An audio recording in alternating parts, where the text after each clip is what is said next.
Get out. My son deserves better than you, Martha shouted, pushing me out onto the cold porch at 2 a.m.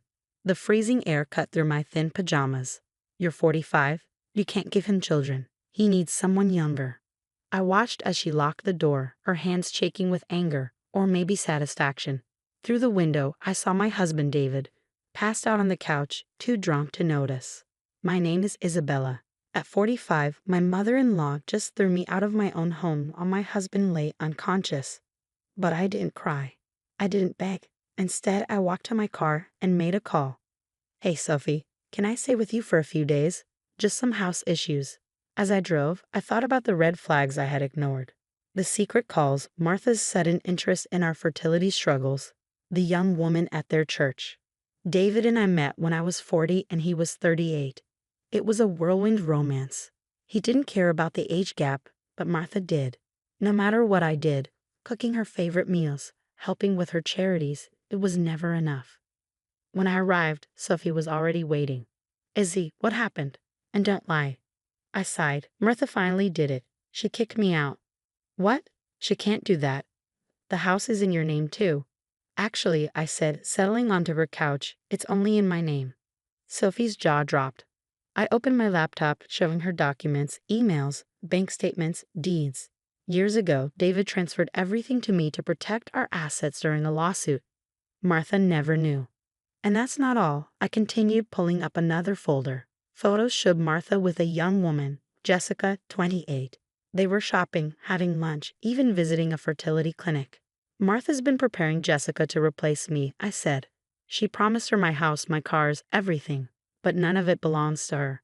Sophie shook her head. So what's your plan? I smiled. First, sleep, then my lawyer. For 2 days, I stayed quiet. I ignored David's calls and Martha's texts. My lawyer worked fast. Your security footage proves Martha broke into your office, he said. With a conspiracy to steal your assets, we have a case.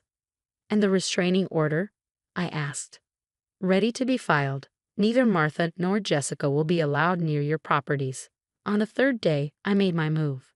First, the police removed Martha and Jessica from my house. Then they were served restraining orders. Finally, I changed the locks, this time with a high-tech security system. Later, David showed up, confused. Izzy, what's going on? Mom said you left me for another man. Then the police came.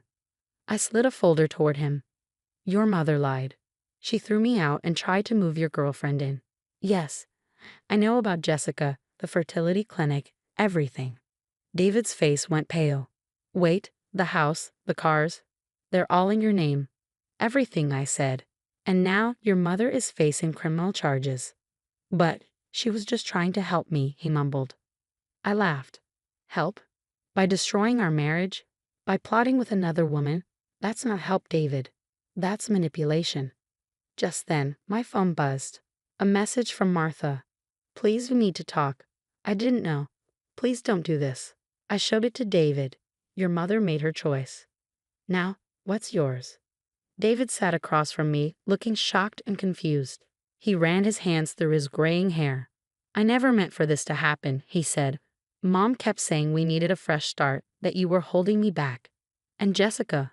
I asked quietly. Was she part of this fresh start? David flinched. Nothing happened.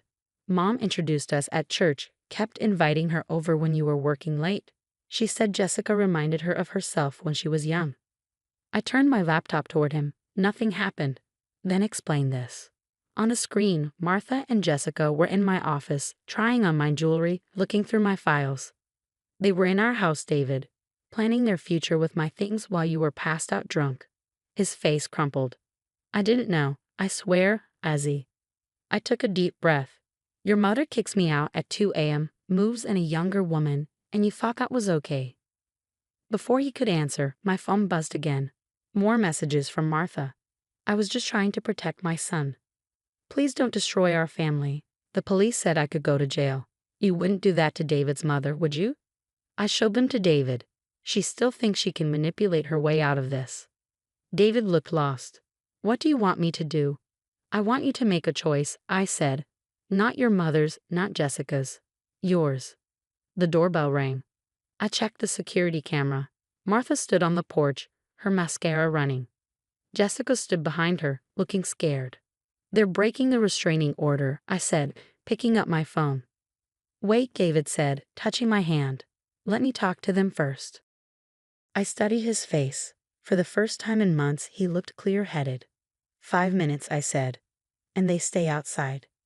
David stepped onto the porch and shut the door behind him. I watched through the security camera. Martha reached for him, but he stepped back. "How could you do this, Mom?" he asked. "You broke into our house. You went through Izzy's things." "I did it for you," Martha cried. "She's too old for you, David. She can't give you children. Jessica is young, fertile." "Stop it," David snapped. "You didn't do this for me. You did it for yourself. You never accepted my marriage, and now you've gone too far." Jessica spoke up. "David, your mom said you loved me, that you were just waiting for the right time to leave her." David shook his head. "I never said that.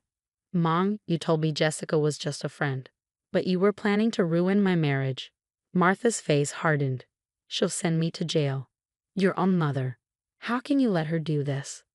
"You did this to yourself," David said quietly. "Breaking into our home, trying to steal from Izzy. Those were your choices." Martha's face fell. Jessica was already backing away, realizing she wasn't getting my house after all. "David, please," Martha begged. "Tell her to drop the charges." "No, Mom," he said firmly. "I won't ask her to do that. You need to leave. Now, before I call the police myself." I watched as they left. I felt relief, sadness, and something close to pride. David had finally stood up to his mother. When he came back inside, his eyes were red, but his shoulders were straight. "I'm so sorry, Izzy," he said. "I've been a fool." "Yes, you have," I said, but gently. "What happens now?" He sighed. "I need help. I've been drinking too much, letting Mom control me. I don't want to lose you, but I understand if it's too late." I sat beside him, close but not touching. "It's not too late, but things have to change. Your mother has to face the consequences. You need help for your drinking. And we need counseling. A lot of it." "Anything," he said. "I'll do anything to fix this." Just then, my phone buzzed again. A message from Martha. "You've turned my son against me. I will never forgive you for this." I showed it to David. He sighed. "She still doesn't get it. But I do. I choose you, Izzy. I choose us." As the security system beeped, showing Martha's car leaving the street, David squeezed my hand. I squeezed back. Sometimes everything has to fall apart before you can build something stronger. 6 months passed like seasons changing, each day bringing small but significant transformations. David kept his promise, attending AA meetings 3 times a week and counseling sessions twice a month. I went with him to couples therapy, where we slowly rebuilt the trust that had been fractured. Martha faced the consequences of her actions. The court showed leniency due to her age and David's plea, sentencing her to 2 years probation and mandatory counseling. She was also ordered to pay substantial restitution for the items she damaged in my office during her break-ins. Jessica disappeared from our lives completely. Last I heard, she'd moved to another state, perhaps finally understanding that she'd been a pawn in Martha's game. One crisp autumn evening, as David and I sat on our back porch watching the sunset, he turned to me with clear, sober eyes. "You know what I realized today? It's been exactly 6 months since that night." I nodded, sipping my tea. The memory of that cold midnight eviction no longer stung like it used to. "A lot has changed. Mom called again," he said quietly. "She wants to apologize in person. Says her counselor thinks it's important for her healing process." I considered this for a moment. "And what do you think?" "I think," he said slowly, "that for the first time in her life, she's actually doing the work. But I also think it's your decision. She hurt you more than anyone." His words warmed me more than the tea. 6 months ago, he would have pressured me to forgive and forget, to keep the peace. Now he understood the importance of boundaries. "We can meet at a neutral place," I suggested. "That little cafe downtown, perhaps." 2 days later, I sat across from Martha in the sunny cafe. She looked different, smaller somehow, less imposing. The perfectly coiffed hair and designer clothes were gone, replaced by a simple sweater and minimal makeup. "Thank you for agreeing to see me," she began, her hands wrapped tightly around her coffee cup. "My counselor wanted me to tell you how sorry I am, but that feels inadequate." "It is. I agreed calmly. She flinched but continued. I was wrong. Not just about what I did, but about everything.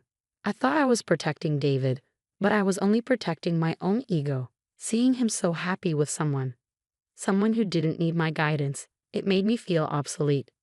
You're his mother, Martha. You could never be obsolete unless you choose to be. Tears welled in her eyes. I chose wrong. I let my pride and prejudice blind me. Watching David these past months, he's happier, healthier. He finally grew into the man he was meant to be, and it happened when I stepped back, not when I tried to control everything. I stirred my tea thoughtfully. This doesn't fix everything, right? Trust has to be rebuilt.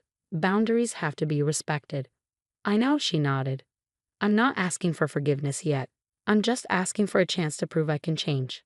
As I drove home later, I thought about change and redemption. Martha's actions had nearly destroyed our family, but they'd also forced us to confront long-standing issues. David found sobriety and independence. I found my voice and strength. Even Martha was finally facing her own demons. David was waiting when I got home, trying not to look anxious. How did it go? I hung up my coat, considering my answer. Better than I expected.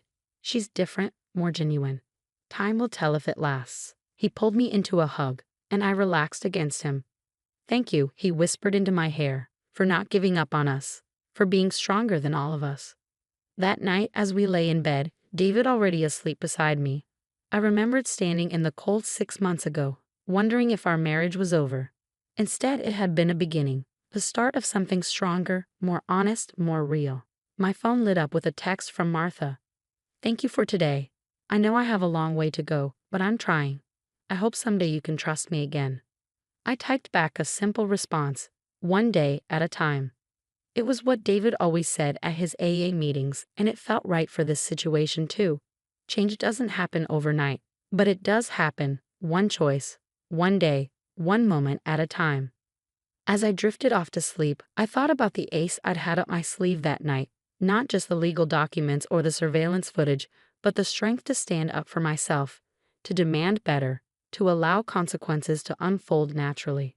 Sometimes the best revenge isn't revenge at all. It's giving people the space to face their own actions and grow from them. And sometimes, like a garden after a storm, what grows back is stronger than what was there before.